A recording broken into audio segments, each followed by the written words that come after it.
السلام علیکم ورحمۃ اللہ وبرکاتہ۔ ان الحمد للہ نحمده ونستعینه ونستغفره ونؤمن به ونتوکل علیہ ونعوذ باللہ من شرور انفسنا ومن سیئات اعمالنا من يهده الله فلا مضل له ومن يضلل فلا هادي له واشهد ان لا اله الا الله وحده لا شريك له واشهد ان محمدا عبده ورسوله اما بعد فان خير الحديث كتاب الله وخير الهدي هدي محمد صلى الله عليه وسلم وشر الامور محدثاتها وكل محدثة بدعة وكل بدعة ضلالة وفي رواية وكل ضلالة في النار۔ فاعوذ بالله من الشيطان الرجيم، بسم الله الرحمن الرحيم۔ حامیم تنزیل من الرحمن الرحیم، کتاب فصلت آیاته قرآنا عربیا لقوم يعلمون بشیرا ونذیرا فأعرض أكثرهم فهم لا يسمعون۔ اللهم أرنا الحق حقا وارزقنا اتباعه وأرنا الباطل باطلا وارزقنا اجتنابه۔ اللهم علمنا ما ينفعنا وانفعنا بما علمتنا وارزقنا علما۔ رب اشرح لي صدري ويسر لي امري واحلل عقدة من لساني يفقهوا قولي۔ اس اللہ کے نام سے ابتدا جس کے ناموں کی کوئی انتہا ہی نہیں۔ ولو ان ما في الارض من شجرة اقلام والبحر يمده من بعده سبعة ابحر ما نفدت كلمات اللہ۔ اس ذات اقدس پر کروڑوں درود و سلام ہوں جو تمام جہانوں کے لیے رحمت للعالمین بن کے آئے تھے۔ اللہم صلی علی محمد وعلی آل محمد کما صلیت علی ابراہیم وعلی آل ابراہیم انک حمید مجید، وبارک علی محمد وعلی آل محمد کما بارکت علی ابراہیم وعلی آل ابراہیم انک حمید مجید۔ برادران اسلام، واجب الاحترام بزرگوں، دوستوں، عزیز ساتھیوں، لائق احترام ماؤں اور بہنوں، اللہ تبارک و تعالیٰ کے فضل و کرم سے سیرت النبی صلی اللہ علیہ وسلم کا سلسلہ گزشتہ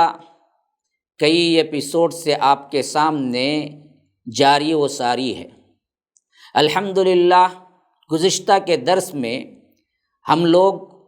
اللہ کے رسول صلی اللہ علیہ وسلم کے نبوت کی زندگی کے 6 سال تک پہنچے، اور ان میں 2 اہم واقعات جو کہ حضرت حمزہ اور حضرت عمر رضی اللہ عنہما کا قبول اسلام کا واقعہ سنا، اور اس وقت میں نے بتایا تھا کہ یہ 2 جلیل القدر جو کہ اللہ تبارک و تعالیٰ کی طرف سے بہت بڑی نعمت اور توفیق سے اسلام کے زمرے میں شامل ہوئے، اس حیثیت سے مسلمانوں کے اندر جو خوشی اور جو مسرت اور جو خود اعتمادی پیدا ہوئی، اس کی ایک بہترین شکل حضرت عمر رضی اللہ عنہ کے قبول اسلام کے بعد الفاروق کا یہ لقب عطا ہونا ہے جو سرور کائنات جناب محمد الرسول اللہ صلی اللہ علیہ وسلم نے انہیں عطا کیا۔ اور اس کا واقعہ بھی ہم نے آپ کے سامنے رکھا کہ سب سے پہلے اسلام کے دور کے اندر علانیہ حرم کے اندر نماز پڑھی گئی، اور مشرکین مکہ کی یہ جرأت نہ ہو سکی کہ وہ ان کو روک سکے۔ اسی واسطے ابن مسعود وغیرہ کا میں نے قول بیان کیا رضی اللہ عنہ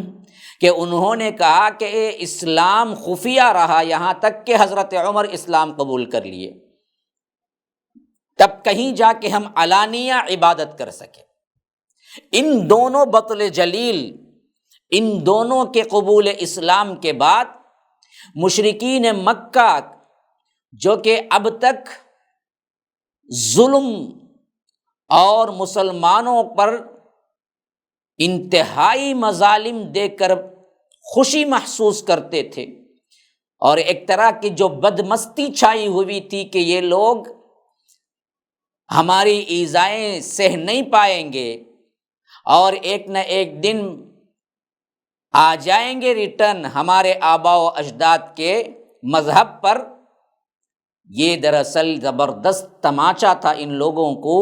کہ حضرت عمر جیسی شخصیت، حضرت حمزہ جیسی شخصیت اسلام قبول کر لیے تو ان لوگوں کی جو بدمستی تھی وہ ہوا ہو گئی۔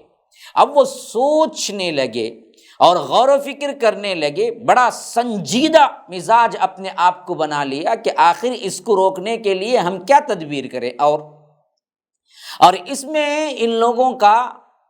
منشا یہ تھا کہ کسی طرح یہ بڑھتی ہوئی تعداد کو کم کیا جائے اور اللہ کے رسول صلی اللہ علیہ وسلم کو ڈائریکٹ بات کر کے کوئی نہ کوئی سودا بازی کی جائے۔ لیکن ان غریبوں کو پتہ نہیں تھا کہ آپ صلی اللہ علیہ وسلم کی دعوت و تبلیغ سے باز رکھنے کے لیے سودا بازی کے بارے میں تم سے سوچ رہے ہو، وہ پوری کائنات جس پر سورج طلوع ہوتا ہے آپ کی دعوت کے مقابلے میں آپ کے نزدیک پرکا کی بھی حیثیت نہیں تھی، پوری دنیا کی کوئی حیثیت ہی نہیں تھی۔ اللہ کے رسول صلی اللہ علیہ وسلم کی نظر میں دعوت اسلام کے مقابلے میں، اور ان بدبختوں کو یہ پتہ نہیں تھا کہ اللہ کے رسول صلی اللہ علیہ وسلم کو سودے بازی کی پیشکش دراصل یہ لوگ اس امید پہ کر رہے تھے کہ یہ لوگ قبول کر لیں گے یا اس طرح دعوت میں رکاوٹ پیدا ہوگی، لیکن ان بیچاروں کو کیا پتا تھا کہ پوری کائنات جس پر سورج طلوع ہوتا ہے اللہ کے رسول صلی اللہ علیہ وسلم کے پاس کوئی اہمیت نہیں، کوئی پرکہ کی بھی اہمیت نہیں اس دعوت کے مقابلے میں۔ تو ہم دیکھتے ہیں کہ یہ منصوبہ بھی ناکام ہوا، نامراد ہوئے۔ لیکن ہوا یہ کہ ابن اسحاق کی روایت میں یزید بن زیاد کی طرف سے محمد بن کعب قرظی کا بیان ہے، انہوں نے یہ روایت کیا ہے لائے ہیں کہ عتبہ بن ربیعہ جو کہ ایک پورے گروہ کا سردار تھا اور قریش کے اندر ایک اچھا رتبہ رکھتا تھا، کہا کہ دیکھو کیوں نہ میں جا کے بات کروں، اور بات کرنے میں، زبان دانی میں اپنے آپ کو ماہر سمجھتا تھا۔ اسی واسطے اس نے کہا کہ جب اللہ کے رسول صلی اللہ علیہ وسلم حرم میں ایک جگہ تنہا بیٹھے ہوئے تھے تو اس نے کہا قریش سے کہ لوگو کیوں نہ میں محمد کے پاس صلی اللہ علیہ وسلم جا کر ان سے گفتگو کروں اور ان کے سامنے چند امور پیش کروں، ہو سکتا ہے وہ کوئی چیز قبول کر لیں، جس کو وہ قبول کر لیں وہ ہم ان کو دے کر کسی بھی طرح ہم دراصل کیا ہے اس اسلام کی دعوت کو روک سکتے ہیں۔ مشرکین نے کہا کہ ابو الولید آپ جائیے، اب جا کے ان سے بات کیجیے۔ اس کے بعد عتبہ اٹھتا، ابو الولید اس کی کنیت تھی، عتبہ اٹھتا ہے اور اللہ کے رسول صلی اللہ علیہ وسلم کے پاس جا کے بیٹھ جاتا ہے، پھر بولتا ہے کہ بھتیجے ہماری قوم میں تمہارا جو مرتبہ و مقام اور بلند پایا حسب و نسب ہے وہ تو تمہیں معلوم ہی ہے، اور تم اپنی قوم میں ایک آج بڑا معاملہ لے کے آئے ہو جس کی وجہ سے ہماری جماعت میں تفرقہ پڑ گیا ہے۔ اب دیکھو ذرا نوٹ کرو اس بات کو،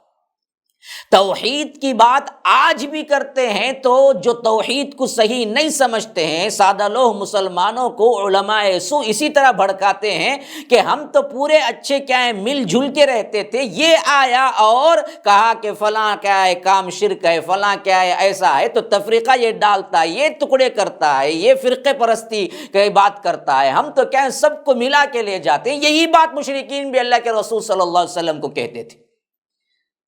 یہ بہت نوٹ کرنے کے قابل ہے سیرت کے اندر۔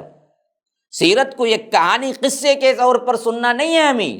سیرت سے سبق حاصل کرنا ہے۔ یہی بات مشرکین مکہ اللہ کے رسول کو بھی کہتے تھے کہ ہم جو بھی تھے، جیسے بھی تھے، جیسے بھی بگاڑ تھا، جیسے بھی رسم و رواج تھے، جیسے بھی حضرت ابراہیم کی دعوت کو ہم نے شرک سے بدل ڈالا تھا، لیکن مل کے تو تھے، یہ آئے انہوں نے ہماری جماعت میں تفرقہ ڈال دیا۔ ایک گھر میں ایک مسلمان ہے، ایک مشرک ہے، دونوں کیا ہیں بات نہیں کرتے، دونوں میں لڑائیاں ہو رہی ہیں، دونوں میں اندر کیا ہے محبت نہیں ہے، بیٹا باپ کا دشمن بنا ہوا ہے، باپ بیٹے کا دشمن بنا ہوا ہے، بھائی بھائی کا دشمن بنا ہوا ہے، بہن بھائی کا دشمن بنا ہوا ہے، بھائی بہن کا دشمن بنا، یہ سب ہوا اللہ کے رسول صلی اللہ علیہ وسلم کی وجہ سے، نعوذ باللہ ثم نعوذ باللہ۔ تو کیا آج کا مسلمان یہ ماننے کو تیار ہے کہ اللہ کے رسول نے تفریقہ ڈالا؟ توحید پیش کرنا تفریقہ لیکن مخالف گروہ کو یہ تفریقہ لگتا تھا، یہ گروہ بندی لگتی تھی۔ بعین ہی آج یہی ہو رہا ہے۔ جب ہم توحید پیش کرتے ہیں، جب ہم کہتے ہیں کہ یہ جو رسم و رواج ہے، یہ جو غلط طریقے ہیں، یہ جو فاتحہ درود کے نئے نئے بدعات ایجاد کیے ہیں، یہ قبر پرستی جو ہے، یہ قبروں پہ جا کر سجدہ کرنا جو ہے، یہ مزارات کے عرس منانا اور ان پر چادریں چڑھانا اور ان کے ساتھ ساتھ پھول وغیرہ کیا ہے، عود بتی لگانا، یہ سب کہیں اسلام میں نظر نہیں آتا۔ مسلمانوں، اللہ کے لیے اصل اسلام کی طرف آؤ۔ عوام تو بات سمجھتی ہے، اس کو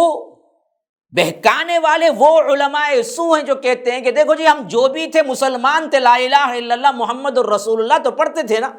ہم سب ایک تھے نا، یہ آیا یہ بولا جس کی وجہ سے کیا ہے ہمارے اندر تفرقہ بازی ہوئی۔ یہی بات لے کے اس وقت عتبہ بھی جو بڑا سمجھ بوجھ اور ذہانت و فطانت میں ممتاز تھا اور مشرکین نے خود نمائندہ بنا کے بھیجا تھا، اس نے بھی اللہ کے رسول صلی اللہ علیہ وسلم کے سامنے یہی پیش کیا کہ ہم جو بھی تھے مل کے تھے، لیکن آپ نے ہماری جماعت میں تفرقہ ڈالا، ہمارے بڑوں کی عقلوں کو حماقت زدہ قرار دیا، ہمارے معبودوں اور ہمارے دین میں عیب چینی کی، ہمارے آبا و اجداد جو گزر چکے ہیں ان کو کافر ٹھہرایا۔ اسی واسطے آج کا ایک بہت بڑا نقش بندی ہے جس کو نہ دلیل آتی ہے، نہ قرآن آتا ہے، نہ حدیث آتا ہے، لیکن چٹکلے بہت آتے ہیں۔ ہاں، بڑے بڑے محفلوں میں بیٹھ کے یہی گنگاتا ہے کہ اگر تم کیا ان کی بات مان کے توحید والے بن جاؤ گے تو تمہارا باپ پھر کیا ہوگا؟ پھر تو تمہارا باپ جہنمی بن جائے گا، تمہارا دادا جہنمی بن جائے گا، سوال تمہارے بابا و اجداد کے بارے میں قبر میں نہیں ہوگا، تمہارے بارے میں ہوگا۔ یہی بات تو فرعون نے بھی اٹھائی تھی۔ اگر تم جو لوگ لے کے آئے ہو توحید، اگر یہ توحید کو میں مان لوں تو قال فما بال القرون الاولی، تمہارے آبا و اجداد، ہمارے آبا و اجداد جو کیا ہے اس توحید سے پہلے مر گئے، ان کے بارے میں تمہارا عقیدہ کیا ہے؟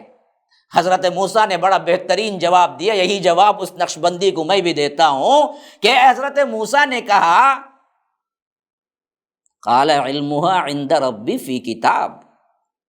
دیکھو میرے پاس، میرے رب کے پاس ایک ایسی کتاب ہے جس میں ہر چیز کا علم لکھا ہوا ہے، وہ علم کے مطابق وہ جہاں پہنچنا ہے وہاں پہنچ کے ہے۔ میرے رب کے پاس جو علم ہے وہ کتاب میں سب درج ہے، وہ ان کے تقدیر کے مطابق پہنچ چکے ہیں، نہ ہم ان کو کچھ بولتے ہیں نہ ہم کیا ہیں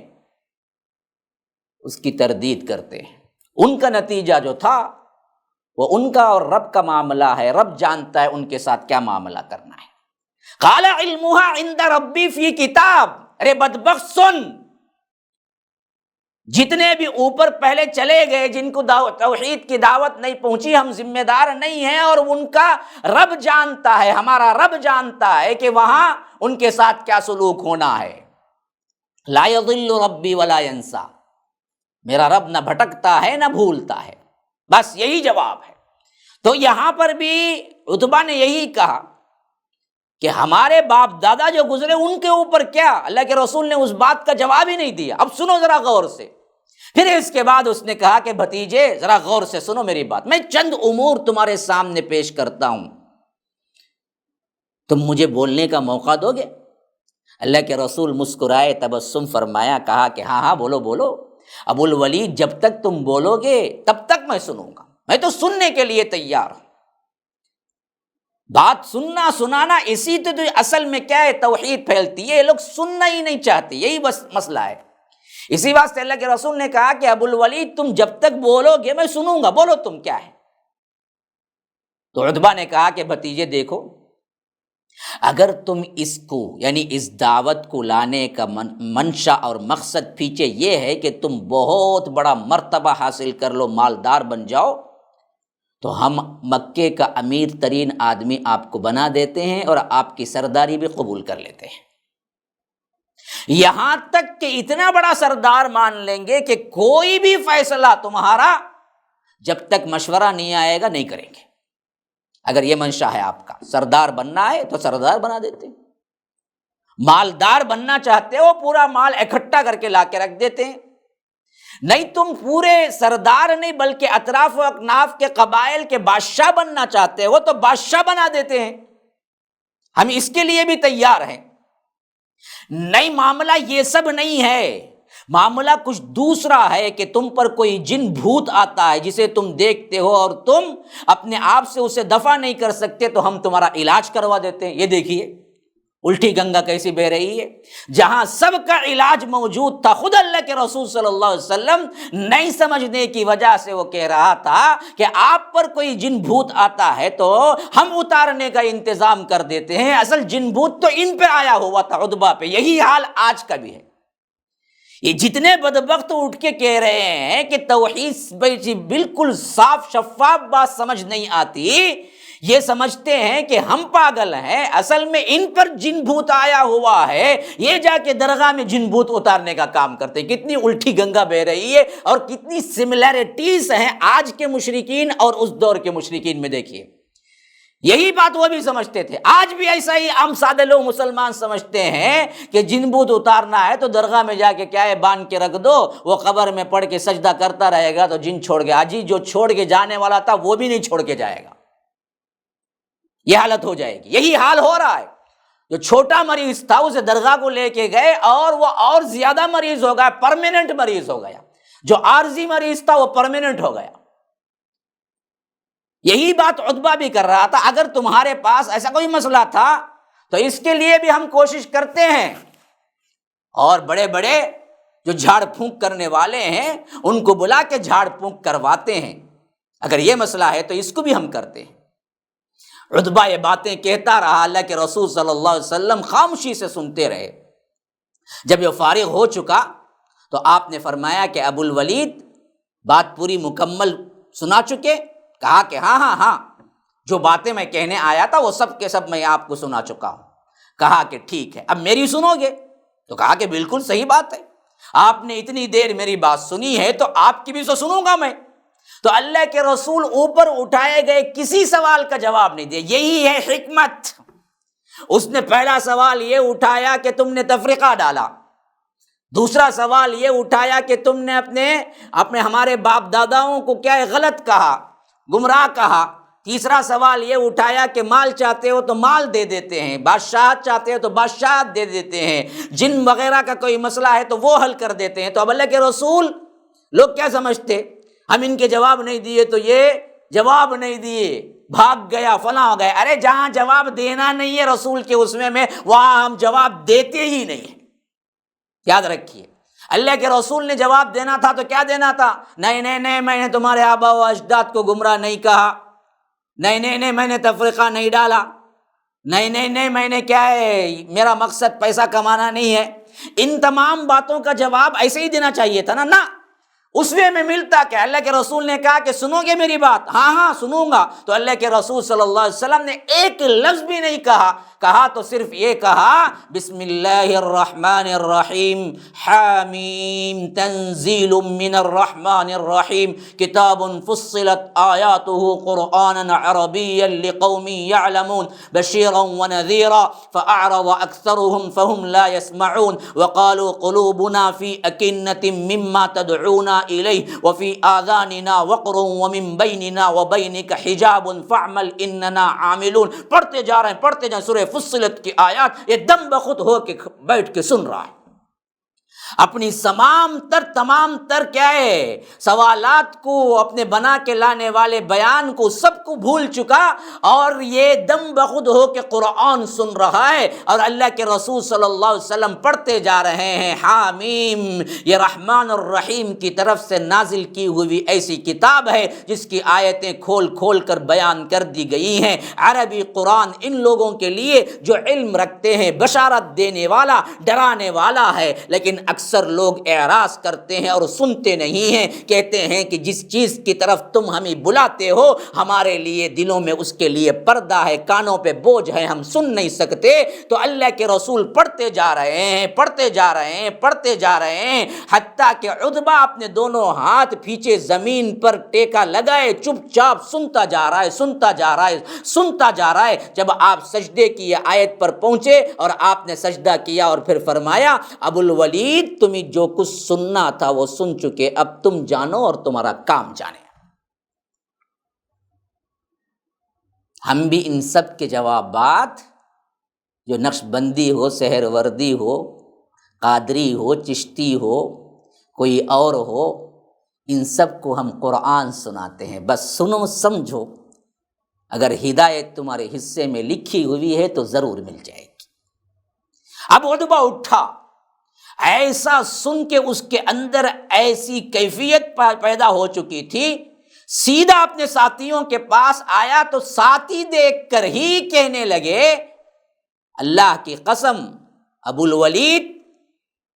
تم جب گئے تھے جو چہرہ لے کر، وہ چہرہ لے کے نہیں آ رہے ہو،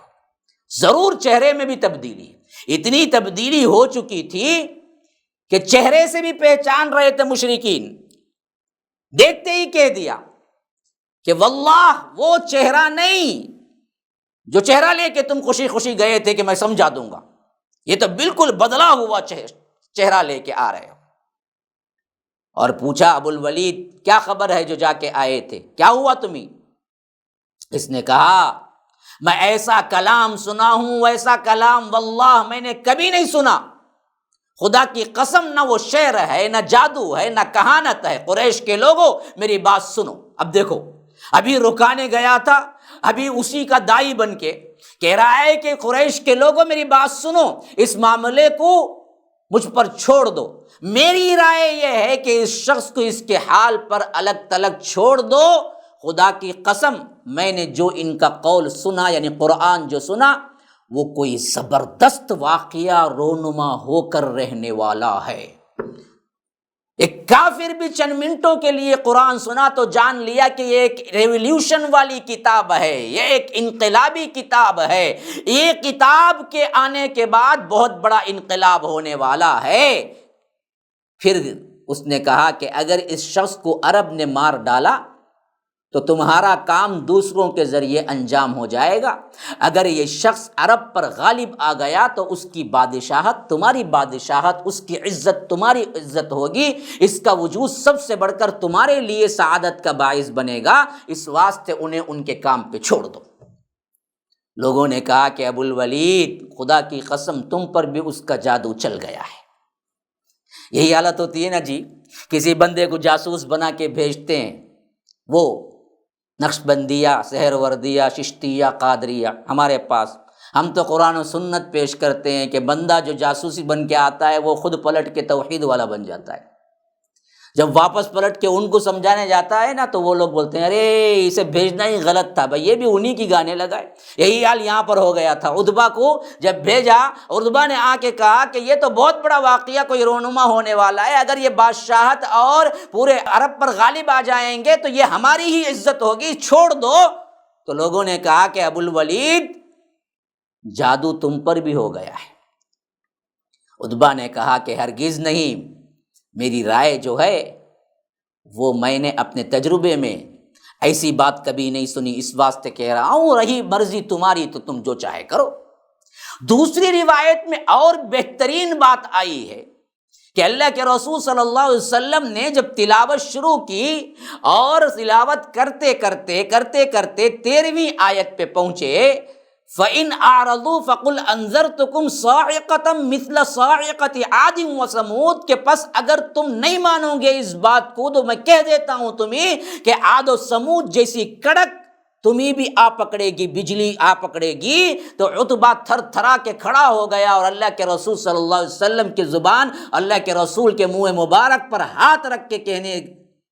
شروع کر دیا کہ اللہ اور قرابت داری کا واسطہ ایسا نہ کریں، ایسا نہ کریں، ایسا نہ کہیں، مجھے تو خطرہ محسوس ہو رہا ہے کہ ہم پر بھی وہی عذاب آ جائے۔ ایک کافر چند منٹوں میں اللہ کے رسول صلی اللہ علیہ وسلم پر بیٹھا، قرآن کو سنا تو قرآن کو اتنا سچا جانا کہ اللہ کے رسول صلی اللہ علیہ وسلم کی زبان پر منہ پر ہاتھ رکھ دیا اور کہا کہ اللہ کے رسول اس سے زیادہ آپ نہ بولیے، کہیں یہ واقعہ رونما نہ ہو جائے۔ یہ قرآن کی سچائی ہے مسلمانوں، قرآن کی سچائی ہے، لیکن ہمارے دل اتنے گرد و غبار میں اٹے پڑے ہوئے ہیں کہ یہ قرآن کی سچائی ہم پڑھتے ہیں تو ہم پر کوئی اثر نہیں ہوتا قرآن کا۔ حالانکہ ایک کافر چند منٹوں میں وہ اثر لیا جو ہم کہیں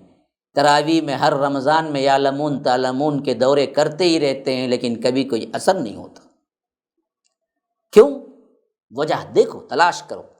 کہیں آپ کو کیا ہے ہدایت مل جائے اور وہ وجہ آپ کو معلوم ہو جائے۔ تو یہ کہتے ہوئے وہ اٹھ کھڑا ہوا اور قرابت داری کا واسطہ دیتے ہوئے کہنے لگا کہ نہ نہ نہ نہ نہ نہ، اس سے زیادہ نہ پڑے، اس سے زیادہ نہ پڑے، یہ واقعہ رونما ہو جائے گا۔ پھر اس کے بعد وہ واپس اپنی قوم میں گیا اور وہ واقعہ ہوا جو میں ابھی آپ کو کیا ہے اس سے پہلے سنا چکا ہوں، اس کی قوم سے جو باتیں ہوئی وہ جب اس طرح ناکام ہو گئے تو پھر اس کے بعد تدبیر کچھ الگ کی۔ یہ تدبیر اپنے اندر بہت مصائب و آلام لیے ہوئے تھی، کیونکہ حالات کی رفتار میں بہت حد تک بدلاؤ آ چکا تھا، گرد و پیش کے ماحول میں بڑا فرق آ چکا تھا۔ ابو طالب کے اندیشے برقرار تھے، یہ لوگ کئی مرتبہ آ کے دھمکیاں دے چکے تھے ہم آپ کے بھتیجے پر کارروائی کریں گے، اور مشرکین کی طرف سے ان کے جو برابر خطوط آ رہے تھے یا ان کے برابر جو نیوز آ رہے تھے، اس سے ابو طالب بہت زیادہ اندیشہ اور خطرہ محسوس کر رہے تھے، اور مشرکین بھی نت نئی مقابلے کے لیے نت نئی تراکیب لے آ رہے تھے۔ جس طرح میں پہلے بیان کر چکا ہوں کہ عمارہ بن ولید ان کو لا کے پیش کر کے ایک مرتبہ کہا کہ اپنے بھتیجے کے بدلے رکھ لو اور ہمیں آپ کا بھتیجا دے دو تاکہ ہم قتل کرتے۔ اسی طرح عقبہ بن ابی معیط، یہ بدبخت اللہ کے رسول صلی اللہ علیہ وسلم کو تکلیف دینے کی نیت سے اون کی اوجھڑی لا کے رکھ دیا، جس کے وزن سے اللہ کے رسول صلی اللہ علیہ وسلم کے سانس رکنے لگے۔ ایسے سنگین ترین ماحول، ایسے سنگین ترین واقعات پیدا ہو چکے تھے کہ ہمیشہ جان کا خطرہ تھا، اور ابو طالب جو کہ اس وقت سرپرست تھے اور بوڑھے بھی ہوتے جا رہے تھے، ضعیف کمزور بھی ہوتے جا رہے تھے، اس واسطے سوچ زیادہ بڑھ گئی اپنے بھتیجے کے سلسلے میں، اگر یہ لوگ کوئی اقدام اٹھائیں گے تو میں کس طرح روک پاؤں گا۔ تو اب سوال تھا کہ ابو طالب کرنا کیا ہے۔ انہوں نے جب دیکھا کہ قریش ہر جانب سے ان کے بھتیجے کی مخالفت پر تلے بیٹھے ہیں، اور انہوں نے دیکھا کہ اب میں اکیلا خالی تنہا سپورٹ کرنا مناسب نہیں ہوگا، کیونکہ میرے خلاف میں دوسرے تمام عرب کے قبیلے متحد ہو کے اللہ کے رسول صلی اللہ علیہ وسلم کے خلاف جمع ہو رہے ہیں۔ تو انہوں نے ایک ترکیب سوچی، اس ترکیب سے اللہ کے رسول صلی اللہ علیہ وسلم کے بچاؤ کے لیے راستہ ہموار کیا۔ اب وہ ترکیب کیا تھی اور کس طرح موڑ تبدیل ہوا، انشاءاللہ وہ میں اگلے ایپیسوڈ میں آپ کے سامنے بیان کروں گا۔ تب تک کے لیے مجھے اجازت دیجیے۔ وآخر دعوانا ان الحمد للہ رب العالمین۔ اسأل اللہ لی ولکم ولسائر المسلمین من کل ذنب فاستغفروہ انہ هو الغفور الرحیم۔ والسلام علیکم ورحمۃ اللہ وبرکاتہ۔